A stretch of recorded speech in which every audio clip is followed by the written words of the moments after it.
మహానేత వైఎస్ఆర్ మరణాన్ని తట్టుకోలేక కన్నుమూసిన దండు తిమ్మన్న కుటుంబాన్ని వైఎస్ జగన్ పరామర్శించారు. కర్నూలు జిల్లా గూడూరులో నివాసం ఉండే దండు తిమ్మన్న వైఎస్ఆర్ అభిమాని.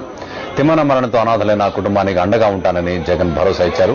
వారి కష్టసుఖాల్ని అడిగి తెలుసుకున్నారు.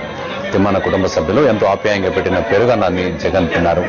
మా రక్షకుడు నీవేనంటూ తిమ్మన్న కుటుంబ సభ్యులు ఎంతో ఇష్టంగా జగన్ కు రాఖీ కట్టారు. దాదాపు అరగంట సేపు తిమ్మన్న ఇంట్లో ఉన్న జగన్ కుటుంబ సభ్యుల వివరాలన్నీ ఓపికగా అడిగి తెలుసుకున్నారు. అధైర్యపడొద్దని, తోడుగా ఉంటానని మాటిచ్చారు.